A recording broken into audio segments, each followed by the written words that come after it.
আসসালামু আলাইকুম। আজকে আপনাদের সাথে একটা নুডলসের রেসিপি শেয়ার করব। খুব সাদামাটাভাবে নুডলসটা আমি রান্না করেছি। তো ঘরোয়া মশলা ব্যবহার করে আজকে নুডলসটাকে রান্না করে দেখাবো। মাত্র একটা ডিম দিয়ে আমি আজকের এই নুডলসটা রান্না করব। তো আশা করি আজকের এই ভিডিওটা আপনাদের কাছে ভালো লাগবে। তো চলুন তাহলে নুডলস রান্নাতে চলে যাই। তো এখানে আমি একটা কড়াইতে পরিমাণ মতো তেল দিয়ে এখানে কিছুটা কাঁচামরিচ মাঝখান থেকে কেটে দিয়েছি আর কিছুটা পেঁয়াজ কুচি দিয়ে একটু ভেজে নিচ্ছি।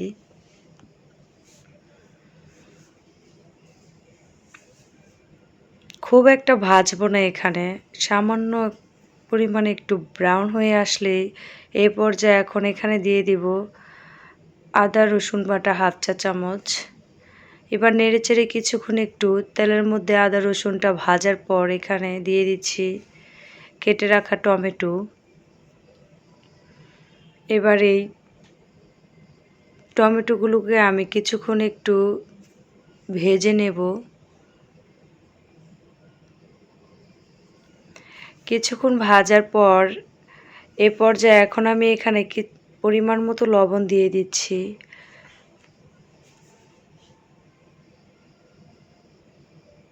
লবণটা দেওয়া হয়ে গেলে এ পর্যায়ে এখন আমি এখানে সামান্য একটু পানি অ্যাড করে দেব।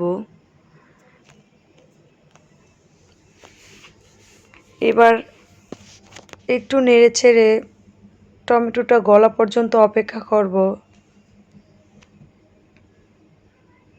তো দেখতেই পারছেন টমেটোটা অনেকটাই গলে এসেছে এবং যে পানিটা অ্যাড করেছিলাম সেটাও টেনে গেছে।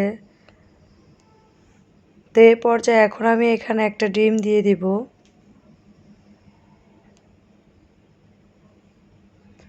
এবার এই ডিমটাকে নেড়েচেড়ে ভালো করে একটু মিক্স করে নেব।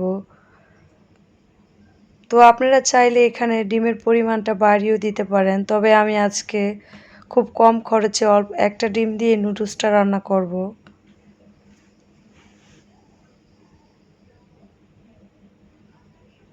তো ডিমটাকে ভালো করে মিক্স করে নিচ্ছি। অনেকে আবার বলতে পারেন যে একটা ডিমে কি নুডলস স্বাদ হবে? একবার এভাবে একটা ডিম দিয়ে রান্না করে দেখতে পারেন, খেতে খুবই ভালো লাগে। তো দেখতেই পাচ্ছেন ডিমটা মিক্স করা হয়ে গেছে। এখন আমি এখানে দিয়ে দিব আগে থেকে সিদ্ধ করে রাখা নুডলস। তো নুডলসের সিদ্ধর ভিডিওটা আমি আর এখানে দেইনি। নুডলস আর গাজর আর বরবটি একসাথে মিক্স করে আমি সিদ্ধ করে নিয়েছি, এবার এখানে দিয়ে দিচ্ছি।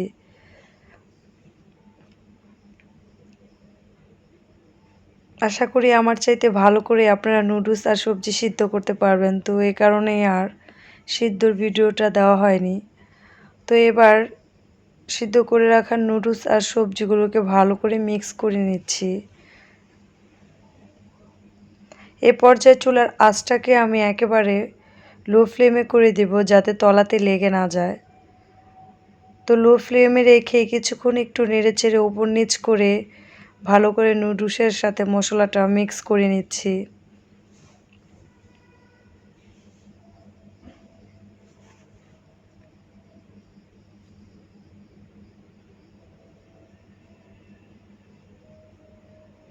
তো দেখতে পাচ্ছেন মিক্স করা হয়ে গেছে। এবার এখন আমি এখানে নুডলসের সাথে যে এক্সট্রা একটা মশলার প্যাকেট দেওয়া থাকে সেটা এখানে দিয়ে দিব।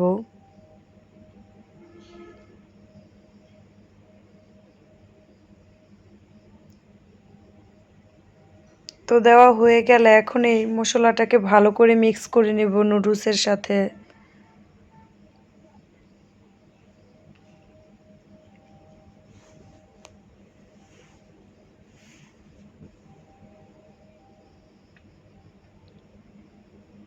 মিক্স করা হয়ে গেলে এই মিনিট খানেক একটু চুলাতে বসিয়ে তারপর নুডলসটাকে নামিয়ে নিচ্ছি, কারণ রান্নাটা হয়ে গেছে।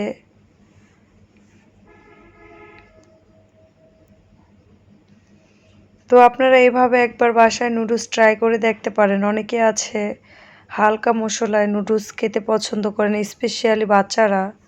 এভাবে রান্না করে দিলে খেতে অনেকটাই পছন্দ করবে।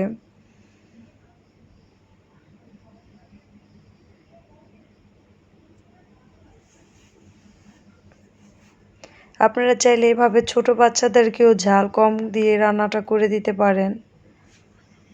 আশা করি আজকের এই ভিডিওটা আপনাদের কাছে ভালো লাগবে। ভালো লাগলে লাইক কমেন্ট করবেন। আজকের মতো এখানেই বিদায় নিচ্ছি। আল্লাহ হাফেজ।